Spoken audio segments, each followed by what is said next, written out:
Welcome to Business Innovators Radio, featuring industry influencers and trendsetters sharing proven strategies to help you build a better life right now. Hi, this is Stewart Andrew Alexander, and welcome to the show. Now, just the other day, I was reading an online article by the Wall Street Journal that said private equity firms say they are experts at wringing profits out of flagging businesses. And it turns out they are almost twice as good as wringing fees out of their investors. Now, they also talked about how a study by two University of Pennsylvania's Wharton School professors upended one of the deepest held notions that the bulk of the average private equity firm's earnings come from profitability, refashioning, and reselling the businesses it buys. So, business owners, are you looking for the light at the end of the financial tunnel? Well, you should be, and especially if you want to work smarter and keep your money in your pocket. And who doesn't want to do that? Now, my guest today, Nina Hershberger, has some fascinating insight into why so many businesses are missing out on the hidden profits within their businesses, but says that this can be prevented. And that's exactly what we're going to be talking about today. Now, she's the best-selling author of the book, How to Double Your Profits Without Spending a Dime, and also a very busy lady, so I won't keep her waiting a moment longer. Welcome to the show, Nina. Well, thank you so much, Stewart. It's an honor to be here. You are so welcome. We've been waiting to get you on the show for quite some time, so we're pretty excited about everything what you're going to be sharing with our listeners today. So with that said, let me just jump in with the first question for you, Nina. So going back to what the Wall Street Journal said, they say that private equity firms are experts at wringing profits out of flagging businesses and twice as good at wringing fees out of their investors. Now, if that's the case then, Nina, then for most of our listeners, understanding how to pull profits out of their own businesses most likely starts with understanding profit and loss statements. Now, with that said, can you share a few tips on how they can begin to interpret those numbers and use them to grow their businesses? Yeah, that's a good question, because there's really three numbers in a profit and loss statement that's most important. The top line number, obviously, is the revenue, the sales, but you're going to have fixed cost and you're going to have variable costs. Variable costs are the costs that change for every new widget, let's say, that you're going to manufacture. Fixed costs are the costs no matter if you manufacture or sell anything, you're going to always have those fixed costs. So when I say I can double the profits without spending any money, if you understand those three numbers, it's really not difficult. I'm certainly not a Wall Street person, but I do focus very much on the everyday average professional practice, small to medium-sized business. Because here's what I say, Stewart, each time, is the most important number is how much do they get to keep in their pocket at the end of the day. So I have a 5-5-5 strategy. If it's okay if I share that strategy, we'll start there. Sure, please. Go ahead, yes. Okay, so when I say I'm going to help you double your profits without spending any money, the first thing I want you to do is I want you to raise your prices. That's the first 5 in my strategy, just 5%. So if you've got something that you charge $100 for, we're talking charge now $105. You will not lose any business. If you do, you're going to lose very, very little business. But chances are, Stewart, if whoever's listening to this is like every other business that I've worked with, they haven't raised their prices in a long time. So just doing that one thing starts the 5-5-5. The second 5 is I want you to get out your credit card statement for the last 3 to 4 months.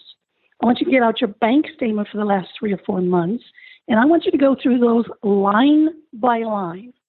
And what is there on those statements that you are paying for on a monthly basis that you didn't think about, you'd forgotten, that you don't need to, that you can cut out altogether? Or reduce the cost. Let me give you an example. So I have an online phone system. I use phone.com for my business line. And I was paying $60 a month for that phone line. So I did the same strategy for myself. I said, okay, let me look. I didn't need that many minutes because obviously I do a lot of email communication, and so I didn't really need all the phone minutes. I took that bill from $60 to $20. And that doesn't seem like a lot, but if you do that line by line, I will guarantee you'll find at least 5% in your fixed cost that you can reduce. The same thing with the variable cost. What is your cost of goods sold? Have you renegotiated contracts with your vendors? Anything you can do to reduce that 5% of variables. So we've increased the price by 5. We've decreased fixed cost by 5.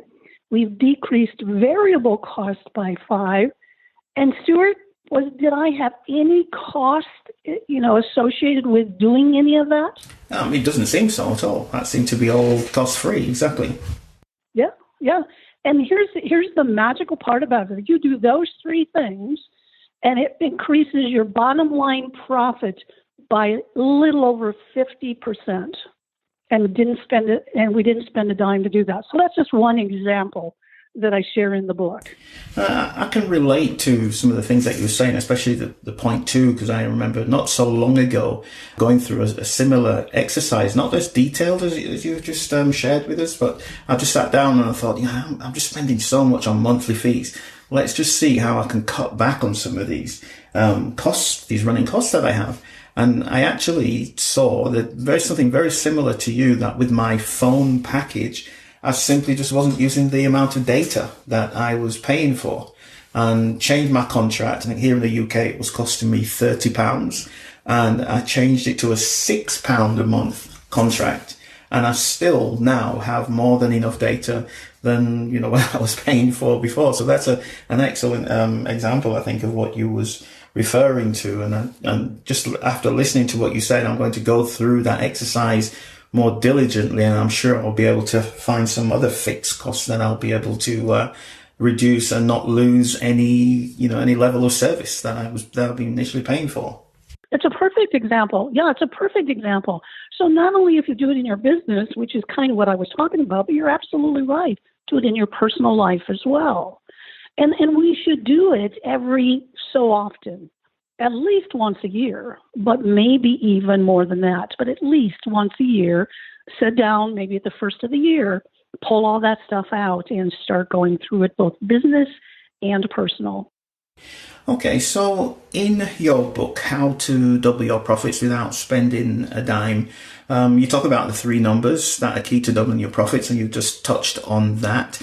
And you've obviously been, helping businesses to grow for quite some time, and we'll get to speak about that a little bit later on, Nina. But for now, in your experience, I know you've shared an example already, but what would you say is the single best way for business owners to increase their profits? You can increase sales without spending any money, and it's not hard to do. Let me give you a real example that happened last night. I'm in a neighborhood, and we had a little party, and there was several of us. There is a neighborhood magazine that goes to all of the homes here in our neighborhood. It's a printed magazine. I do not do it, but it is a printed magazine. And they made arrangements with a local photographer to come in and take pictures for the magazine. And it's my assumption that it's in exchange for her being able to be recognized as a professional photographer that somebody could hire. Well, you can't make any assumptions. So as I'm chatting with the people last night, because I do a lot of writing for the magazine, and so I had written an article about this couple that was at the party last night that I was at. And they had not seen the June issue of the magazine that will be coming out in a few weeks. And I said, oh, look at, and they were on the front cover of the magazine. It was a beautiful picture taken by this photographer I just told you about. So I said to this couple, I said, did that photographer say to you, if you'd like copies of the pictures I just took, Here's my business card. Here's my price list. I'd be happy to talk to you more about it. No, Stewart, nothing. So here she is spending her time, her energy, everything to come out and take these beautiful pictures, and didn't ask for the sale. And it would have been an easy sale. They were beautiful pictures. Yes, they would have bought some of those pictures, used them for their Christmas card coming up this year, whatever. And again, this photographer thinks they're in the business of taking pictures. They don't understand they're in the business of marketing their services of taking pictures. And so that's just a very, just happened last night kind of example of how it's not hard to do this. Let me give you another example. So we have a local, and everybody has these, a local catering company, and they will set up, and they'll do events and they'll do whatever. And so this neighborhood, again, there were several of us that went. I think there was actually about 25 of us that went to a local restaurant for lunch, and they wanted to introduce us to their restaurant. That's smart. But here's what's not smart. They didn't get any of our names. They didn't get any of our emails. They did not put us into any kind of list that they could market to ongoing. Now, you can have email systems. There's one out there that I use with a lot of clients because it's free. It's called MailChimp. So they could have had a little form that we would have filled out with our name and stuff and maybe say, what do we like the best, pizza or whatever. And they could have put us into that email list and be sending out, because here's why, not only to stay in touch, but here's why. This guy owns 4 restaurants. Each of the 4 restaurants has their own chef. And the chef has a special lunch and a special dinner that's not on the menu. It's special every day. He decides what it is he wants to cook that day for special. Would you not think that you should be sending out an email saying today's special is whatever? So those are just 2 examples of, again, increasing profits without spending any money. And they just don't do it.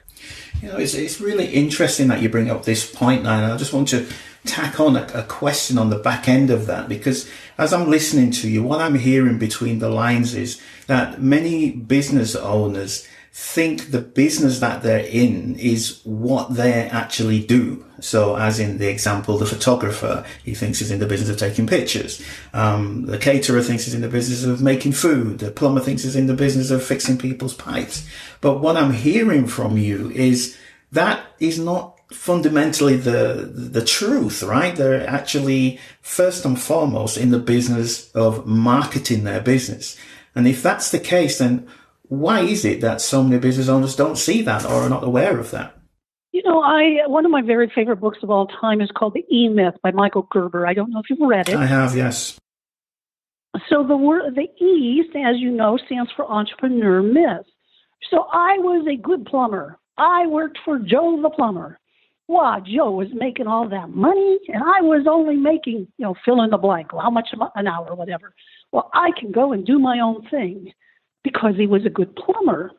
It's the difference is running a business is a whole lot different than just being a plumber. Let me give you another example. I have a podcast, a radio show as well, and I had Jerry on my podcast, Jerry has one of the largest auto repair places in the entire country in the United States. It is a 40,000 square foot building.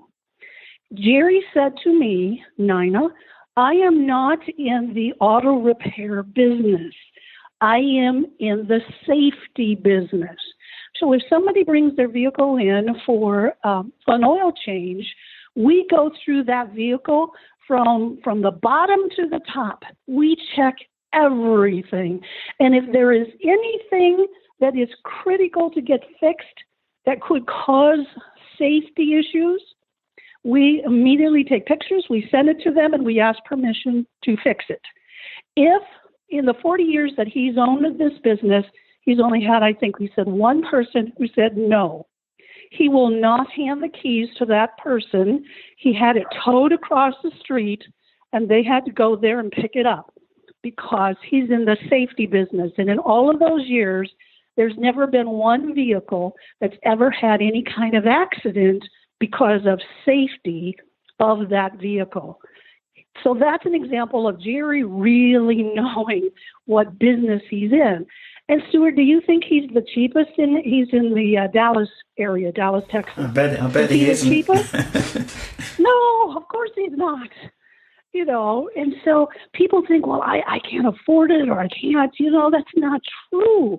You have to articulate. So let's go back to this photographer example I gave. What if she said that she was a particular kind of photographer? In fact, that's not a perfect example. I'm going to do a different photographer. So last year, I wanted to have some new pictures taken for my business, for my website, for everything I did. On Facebook, I saw an ad of a woman here locally who specializes in taking pictures of women over the age of 50. So did that speak to me? Yes, of course.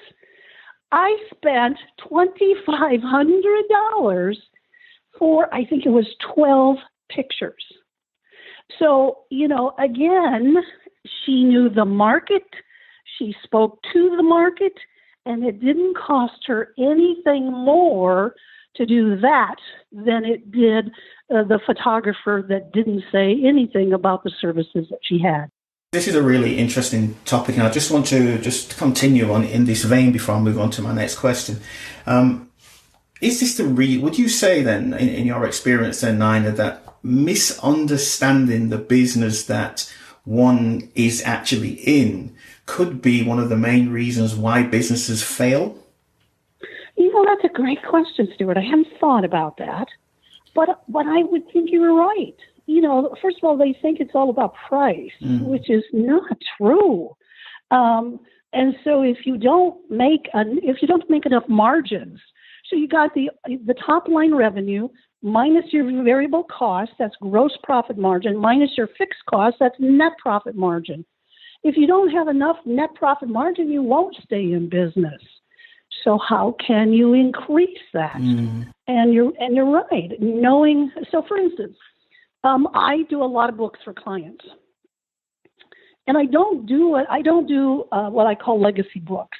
Every single book that I do for clients is a money-making business card. Let's put it that way. It's a long-form sales letter book. So yes, it's in a book format, but it's really much, much more than that. I call it their 24-hour salesman. So that book, if their job is to hand as many out as possible, and the book will do the work for them. So I'm not really a publisher in the book process. I help them get a 24-hour salesperson. So yes, I think just knowing the business they're in is very important. While we're speaking about increasing profits, what I'm about to ask you may actually sound a little bit like an oxymoron, for lack of a better term, but I've got to ask you anyway, Nina. If business owners aim to increase their revenue, which is, what we've essentially been talking about up until this point, could that actually hurt their profits? And if so, could you explain why that could actually happen? Well, to me, the most important number is the bottom line profit number. So if it costs me more and more and more, so the more sales I make, it costs me more and more and more. And if my net profit margin is not good, I'm just speeding up the issue of going out of business or something. That's why you have to focus on the net profit first. I'm not saying not to increase sales at some point, because that is a good strategy. But you've got to have a good net profit. Otherwise, all you're doing is speeding up having real issues in your finances. Could you give an example of how that could actually look? Sure. So let's say your net profit is only 10%.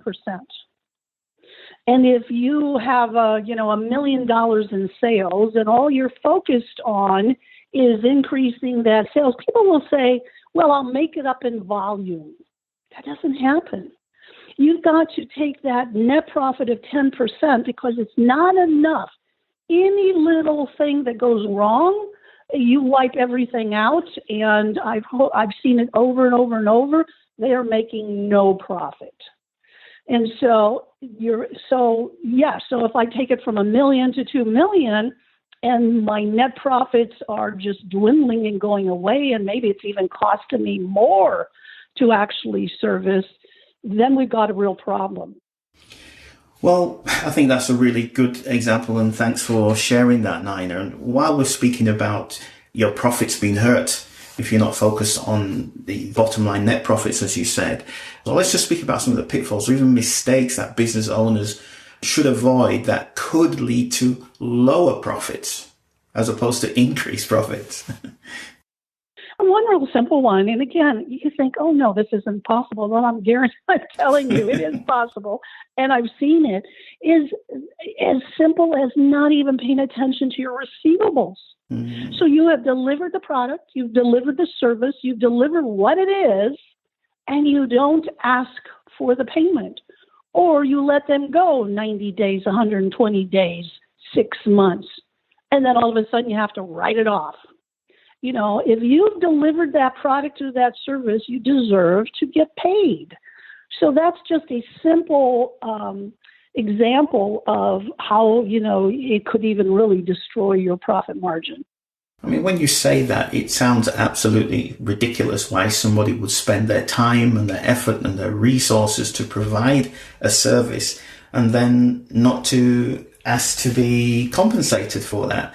What do you think are some of the reasons behind that? Why would a business owner do something like that? I'm going to give you a live example.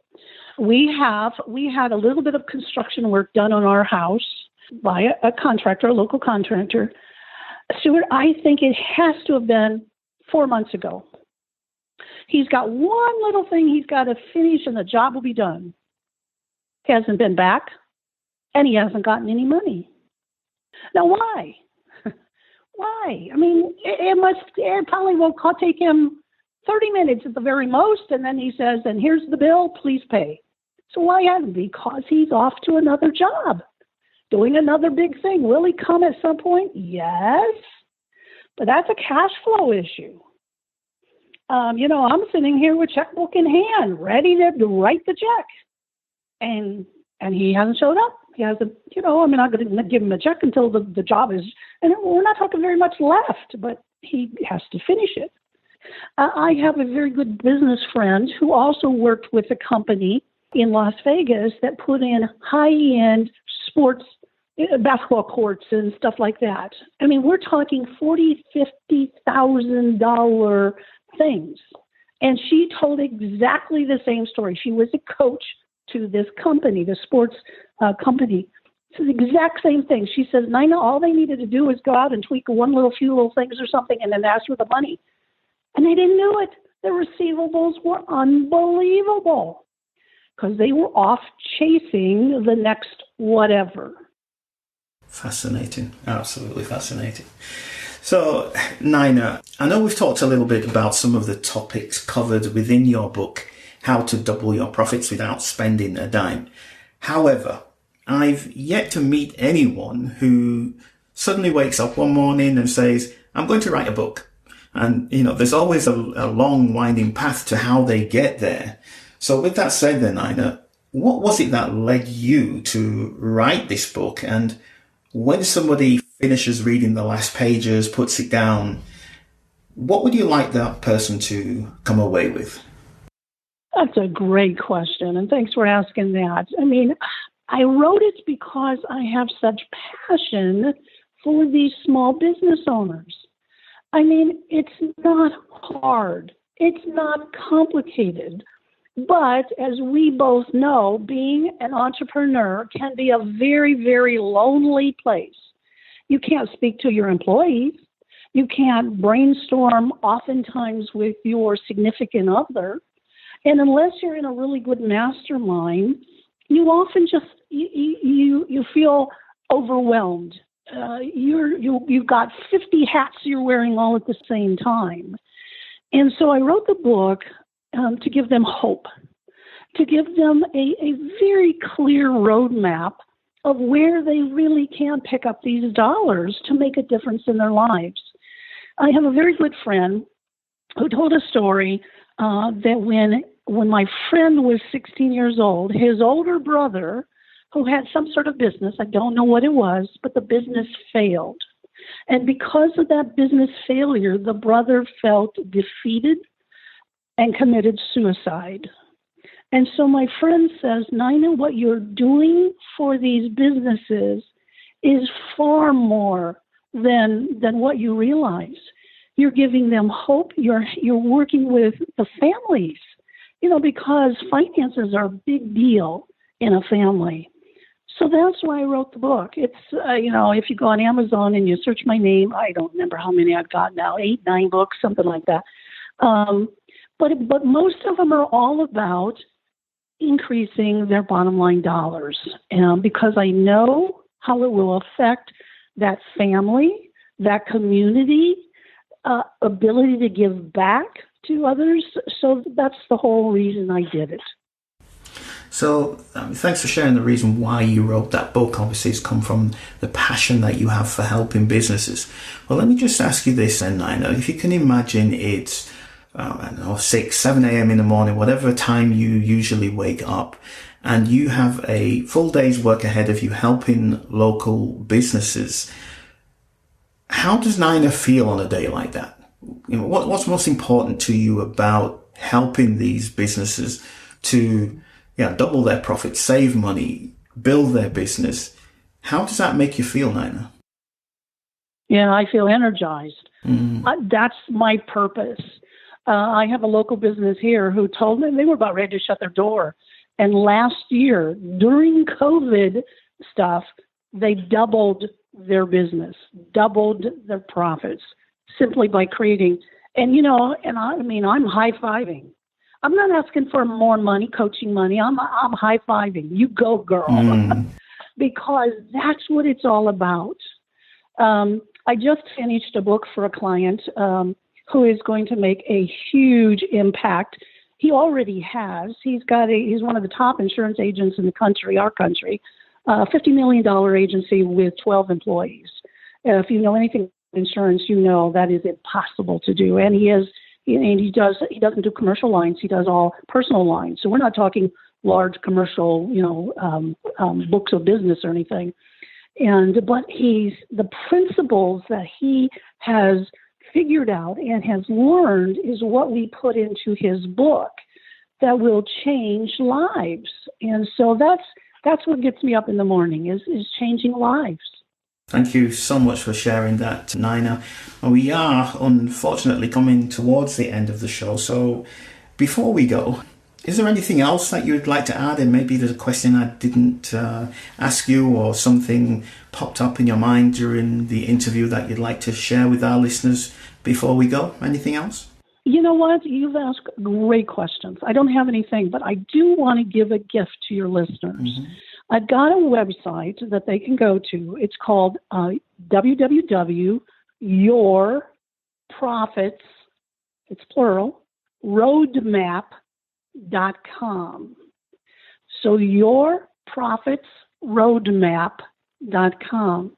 It's a simulator site. So you can go in there, because I'm saying if you just take one little, if you make it one change, a 5% change, a 10% change, a 2% change on the first part of it, there's 12 categories, but you can expand it to 40 different categories. And you can literally see that if you make a few changes, how that will impact your bottom line. And that's my gift to your listeners. So go there. Please go there. Now you'll be able to reach out to me. You'll get a email that will show you all of the information of everything you've done. And if you want to talk to me, my contact information will be on there, and you can do that. But that's my gift. Perfect. Thank you for sharing that. That's very generous of you to share that gift with our listeners, and I'm sure they're going to appreciate when they visit yourprofitsroadmap.com. So if there is someone who feels that they want to know more about you, Nina, and the hidden profits within their business, and also to get a copy of How to Double Your Profits Without Spending a Dime. You've already mentioned that it's on Amazon, but could you just repeat again, where they can get the book? What's the easiest way for them to get that, and the easiest way for them to contact you? Yeah, they're going to have to go to Amazon. So Amazon.com, and it doesn't matter what country you're in. Search my name, and you're going to find that book right there, probably at the top. Because it is the latest book that I wrote. The book is only $12.95 US dollars, so it's very affordable, and you can do that. If you want to get a hold of me directly, my email is Nina, N-I-N-A, at megabucksmarketing.com, megabucksmarketing.com. And just so you know, our website is down. We are rebranding the entire thing, so you can go and see me on megabucksmarketing.com. But you can reach out to me with that email, and I will certainly respond back to you. One thing you might want to do, I'm going to be doing some group coaching and some masterminds. So I'm looking for those people who are really serious and are implementers, not tire kickers, not wannabes, not I'll think about it, people that are really wanting to take action. And you can tell by this podcast, this radio show, that I'm not asking you to go out and spend $100,000. I'm asking you to do things that cost you nothing, but will hold you accountable to getting them done. Perfect. Thank you so much for that, Nina. We are unfortunately out of time. So that's it for today, folks. Thank you for tuning in. Really appreciate you taking time out of your busy day, because without you, we'd all be sat here twiddling our thumbs with nobody to speak to. So thank you so much for being a great listener. And I'd also like to end once again with a big thank you to you, Nina. You've shared some valuable insights that I'm sure our listeners are going to benefit from for a very, very long time to come. So thank you. My pleasure. You are so welcome, my dear. And finally, if you are a business owner who is looking to work smarter and keep more money in your pocket, you've heard from her today, take a moment and go and check out Nina Hershberger's book, How to Double Your Profits Without Spending a Dime. It's available on Amazon and leading bookstores. And you'll also find a direct link in the show notes for her book and to yourprofitsroadmap.com. So there's every reason for you to go ahead and pick up a copy today and reach out to Nina. You're going to be in great hands if you do that. So that's it. Thank you for listening. And until next time, this is Stewart Andrew Alexander saying goodbye, take care, and we'll talk real soon. Thanks for listening to Business Innovators Radio. To hear all episodes featuring leading industry influencers and trendsetters, visit us online at businessinnovatorsradio.com today.